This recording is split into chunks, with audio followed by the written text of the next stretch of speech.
I'm Dan Johnson talking with Garrett Komm about an airplane we're going to discuss for a while, but we saw you at the Copperstate Buckeye Airfare show in roughly the Phoenix area, a little bit west of Phoenix, where we had a nice affair there and ran into you and talked to you about some of your plans at that time. Now here we are at Oshkosh and you're having a ball, I hear. I am having a blast here. We've run out of business cards, we've run out of spec sheets. I cannot believe the response we're getting here. And to what can you account for that, Garrett? You know, I think that the fact that we can fit a 6'6" pilot in here has been one of the big things. The other thing is that people haven't seen the plane before. They like the size, they like the shape of it. I'm really at a loss. It's just more than I ever expected. Well, I'm sure some of the things you mentioned, and I'll say the camera can't really reveal this until we get a chance to stick the camera inside, but it's huge in here. I've got, like, I don't know, almost a foot above my head. Now, I'm just average height, but if you're a big, tall guy, there's plenty of room for you. You're pretty tall. How tall are you? I'm 6'2". 6'2", and you got almost as much room in here as I do. So, and behind us, there's a whole bunch of room back there. It's roomy in here. You know, we're not little guys, we're not great big guys either, but we're not even close to one another. So this is a roomy cockpit. There's a lot of people that like that. That's been one of the big selling points, and we found a new way to getting in and out of the cockpit, and that makes it even easier. So tell that story, because you've been saying that you've been doing it all wrong. You said for 20 years, and somebody came up and said, "Oh, Merlin," because this is it's a derivative. A derivative of the Merlin. It's not quite the same, but it's a derivative. And he knew the way to get in. Yeah, describe it for me. Just as awesome as could be. I've been kind of backing into this plane, holding onto these handles, launching myself in, then spinning my legs in. This guy comes in, puts his left foot on the tire, swings his right foot in, grabs this handle again, and he's in. And you demonstrated it, and it looked like a one-step process. It is absolutely more fun than I can imagine. So I'm willing to move on to the next phase of my life. Well, it's just interesting. So, you know, if you'd had a design that no one ever knew, that's all fine and good, and it's cool when people do that. But you had somebody who already knew the airplane who knew this technique. Yeah, so that's kind of fun. It was really good to know. So for those that may not have seen the first video, let's do just a very short backdrop of how you got into this airplane, the fact that it is a derivative of a Canadian aircraft that some of us know from many years ago, actually. Give us a little bit of the background story, Garrett. Well, I had worked with the manufacturer up in Canada, and we produced probably, I want to say, in the neighborhood of 30 different airplanes that I was a part of the build. And at that point in time, it was just great just being part of the aviation industry, and I had a Merlin myself, and I really enjoyed it, and I flew it for, well, I want to say in the neighborhood of 600-700 hours. Oh, wow. I went through 2 engines on it, only because I wore them both out. And then I just really liked the plane. But I felt that it could be just better. And so what I did with this model, we call it the Mule, is we expanded the width of the cockpit, we expanded the doors, we cleaned up this trim here so that now instead of wires and tubes coming down here, that's all concealed in the door post. We've created some side panels in here, gave yourself some more room up top, another skylight. Oh yeah, you do. I didn't even notice that before. You got a whole little, I guess I can't call it a hat rack, but I guess I could call it a hat rack. You could. And what we do is we have our gyros up there. That steers clear of all the ferrous metals we have to steer clear of. We got cell phone holders, we got the Y-stick, we got a different trim system. Instead of the rudders being on the floor, I've mounted them on the upper areas so that we don't have that crumb catcher. Nice clean floor this way. Oh yeah, it certainly is that. And then our storage bay. And lots of just room down there. Exactly. I can extend my leg fully out between the rudder pedals. That's something I like to do in a lot of airplanes. Oh, yeah. You got to stretch once in a while. Yeah. I didn't notice that before either. Continue on, Garrett. And so we changed the baggage compartment as well. Flying in Arizona, what I like doing is going out to some of the backcountry areas, whether I land in a pasture field or even just an area that's devoid of scrub brush. I might go out and explore around, maybe build a campfire, cook myself something just because I can. But in the meantime, the temperatures come up. So I always carry a rake and a shovel with myself. I'll expand that little bit of a runway, so next time I come in there, instead of being a 200-foot strip, I might have a 300 or 400-foot strip. You mean like sort of every time you go somewhere, you sort of fix it up a little bit? Yeah. So I'm landscaping runways in the backside of Phoenix there. Now, you mentioned the baggage area, and I had to turn around the seat and look. Looks like you got room, more than adequate room for a set of golf clubs back there. Well, that was part of it. It's going to be golf clubs, rifles, and fishing rods. Yeah, all of this. That looks like about 6 feet of length back there. It's boxed in, and you can put a lot of stuff back there. But you got it kind of protected so that you can't get into other things that you might bump up against. Yeah, a lot of room in there. You want to keep the center of gravity in mind too. So that's not designed for suitcases and the rest of it, but certainly like a fishing rod, like I said, a rifle or a couple of golf clubs or something, you'd be fine. Sure, yeah. It goes way back. I can't even reach halfway back. So obviously, if you put too much weight back there, that'd be a weight and balance problem. But at least you've got the space. You bet. All right. So when last we saw you, only a few months ago, you were still at the beginning phases of it. Bring us up in the business side of things now. Well, what we've done is we got this plane absolutely to completion. We've changed a number of things that make it certainly more comfortable. The armrest is a big hit right now. The trim system is a big hit because we've used R&D, and what R&D really means is rob and duplicate. So what we've done is we've taken the trim system from the Steve Whitman designed Tailwind, and we've incorporated that into our stick. I challenge everyone when I talk about the system that says you can look at all the other airplanes on the field and you will not see a horizontal stab and elevator perfectly level. But this system holds it perfectly level so that when you look at that, you'll see that it's straight up and down. I can see. And it's you still have spring-loaded fore and aft on the system. So so that I'm not noticing that really interfere. If it interferes at all, I can't tell it. No, but it does have a kind of a self-returning quality to it. Both ways? Yeah. Yep. I'm a big fan of photography. I think that every pilot and photographer are really only distant cousins. So if I have a chance to let go and take pictures, I'm taking pictures. So that was part of your thinking with this? Yeah. Okay. Very good. Now, with this airplane here, are you in production with it now, Garrett? Yes, we still have the kits available. They're ready to ship immediately, and if we have excess number of kits coming up, we can produce them in about 3 weeks. 3 weeks, okay. And so that's bringing all the materials together and fabrication and all that stuff. Now, that sounds to me like you've advanced pretty quickly. When did you start the company, Garrett? This company was started in 2016. 16, so not that long ago, and here you are. We're in Oshkosh. You're ready to go, and you're in Oshkosh. It's awesome. And so people, you said there's been a lot of people looking at the airplane.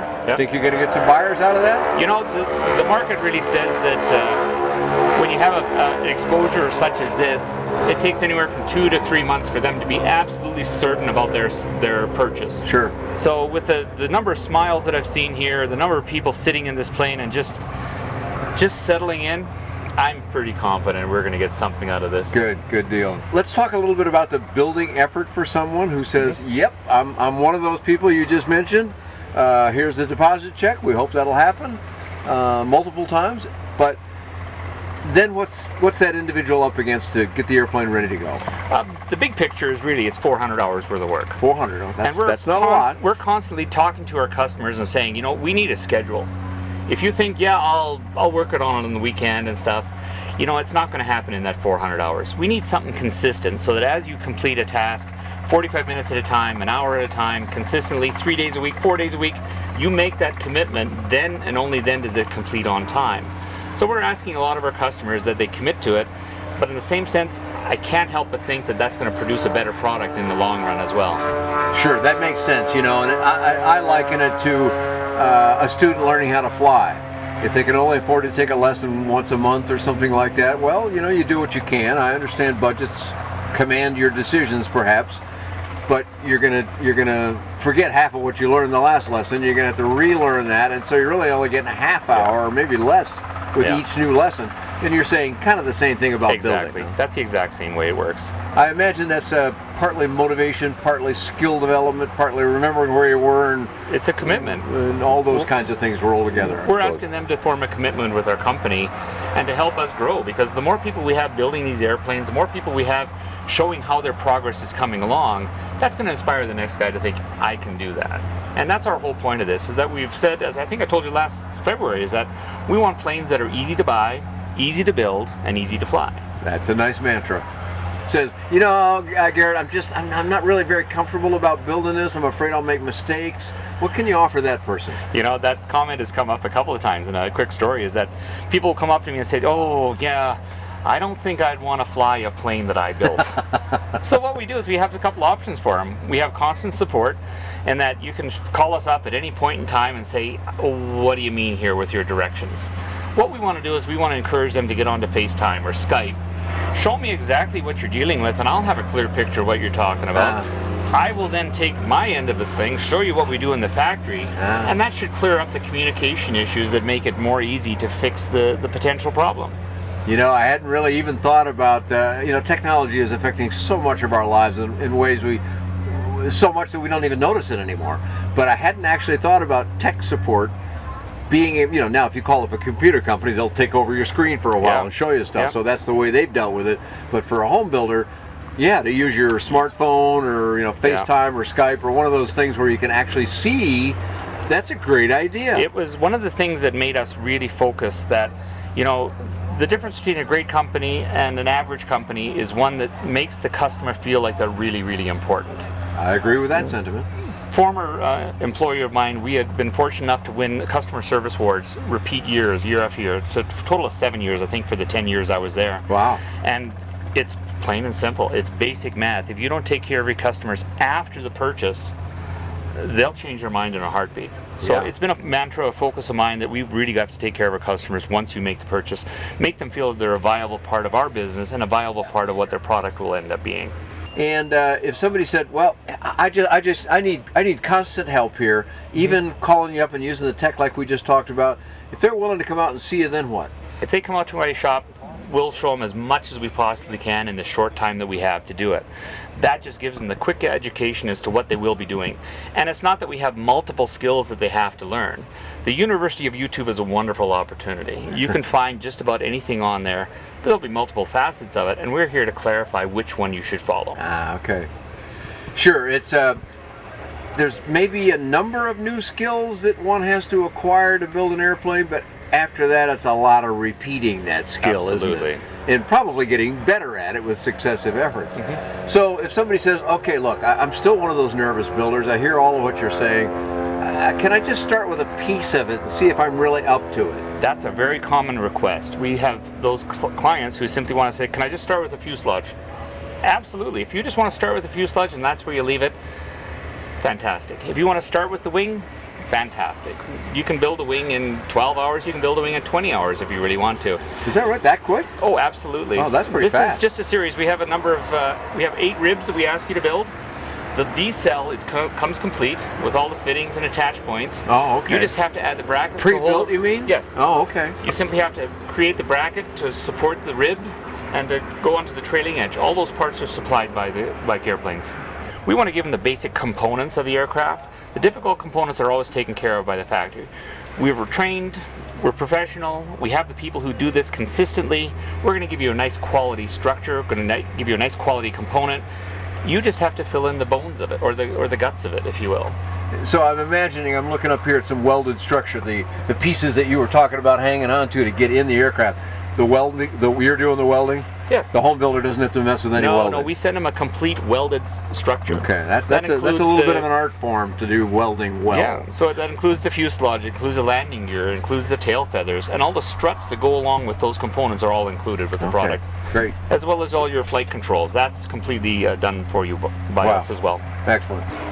So as we're finishing up the kit, let's go back up to the nose of the airplane. What power plant are you using on the We Gair? have the Rotax 912 ULS. That's the 100 horsepower motor. And what we're finding with that motor is a really good match for this airframe. Once you have it trimmed out, if I was to go and tie my shoes, we'd have a slight 80 feet per minute down. But if I reach back and I'm going for a bottle of Gatorade, well, suddenly we've got a nice 80-foot climb. So the balance of it, I am really, really impressed with that. And for example, if we're taking off, we're going to put a bit of forward pressure on the stick, advance the throttle. We're going to be revving at about 5,400 RPM. We're going to wait for that speed to come up to about 32, 34 miles an hour. We'll level off and then gently start pulling back. We'll start climbing out. When will you break ground? 32. about 32. Oh, that's slow. Okay, wow, really so slow. about 32, so you might want to level off a little bit to gain some speed, and then you can go with more aggressive climb. We're going to climb out at about 55 knots. 55 That'll knots, give you a really good rate of climb. Solo, that gives me about 1,000 feet per minute. Oh. With 2 people on board, that's going to be 680, 700 feet a minute, depending on who I have with me. Okay. And certainly density, altitude, and temperature, that'll affect that as well. Of course. Once we're up and cruising, though, I mean, we can back that power off to 4,800 RPM, sometimes 47, 46, and we're going to see that 60 to 65 knot range with that. If we go to a higher cruise rate, let's say 5,400 RPM, we're going to be at that 75 knot range. Okay. And for approach speeds and stuff, we'd simply back off the throttle to like a 3,000 RPM range, whatever we want to use for a descent rate, adjust accordingly, bring it in at 60 miles an hour. If we have to side slip, I've seen it as low as 40 miles an hour and we're still under full control. Flying this morning at the little grass strip here at Oshkosh, I tell you, I've been flying for 27 years. You can't wipe that smile off my face because I was dodging trees. Oh, it was, I can't explain. I was having way too much fun. It's quite an approach here. You do have to do a little work to get in. I should be arrested because I felt like I was doing something that I shouldn't be. It was a lot of fun. So you must have done it pretty well, because I want you to tell the rest of the story about the announcer and your little crowd of people that you generated. I was the only one out there. So I had this crowd of people out there, and I was taking off, doing my short field takeoffs, doing my standard takeoff, doing my short field landings, doing my crabbing coming in and the rest of it. And I figured, okay, I bored these people enough, so I better get going. So I pushed my plane out the gate, and I'm pushing it down the taxiway, coming back to my booth. I turn around. There's like 12 or 15 people. I felt like the Pied Piper leading the snakes. All following you back from the flight line? So long story short, I had to put on a little seminar here talking, yes, we do this, yes, and this and that. So the response here at Oshkosh, I mean, it's beyond my wildest expectations. That's so the benefit of getting an airplane up and showing them what it'll do then. For folks that have ones that I just didn't think of, or you didn't even think of, where do we find you on the web, Garrett? Best way to find me is at Gair-Planes.com. That's airplanes with a G in front of it. .com, and my email is Garrett@Gair-Planes.com. If you want to give us a shout via text or via phone call, give us a call at 623-606-9662. I always answer my phone. That's been one of the things that's helped us out with customer service before, is we try to pick up the phone on every second ring. That's great. That's great. You can find more about what Garrett is doing. He's got another very interesting project that we look forward to covering further here in the future, different than this one. And we'll do all of that. You can find that and all kinds of affordable aviation on BuyDanJohnson.com. Thanks for joining Garrett Komm and myself here in the Mule at EAA AirVenture Oshkosh.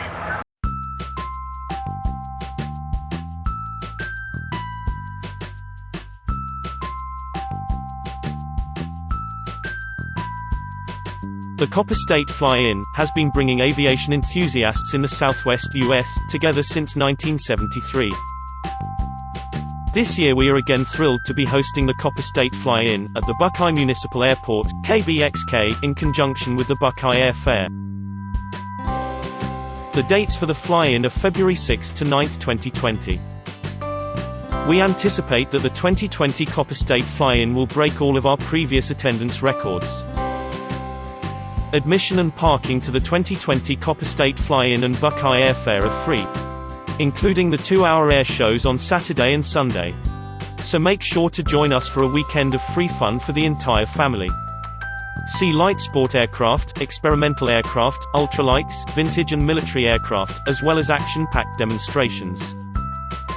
Visit the many educational forums, aircraft displays, youth activities, or one of the over 100 vendors. Copperstate Fly-In Inc. is a volunteer-run, non-profit organization dedicated to promoting recreational and general aviation through events, scholarships, and public education. Proceeds from the Copperstate Fly-In help support scholarship programs for youth seeking careers in the aerospace industry. Copperstate is the largest fly-in of its type in the western United States and the 4th largest fly-in in the U.S. We look forward to seeing you, February 6 to 9, 2020, at the Buckeye Municipal Airport, 3000 South Palo Verde Road, Buckeye, Arizona.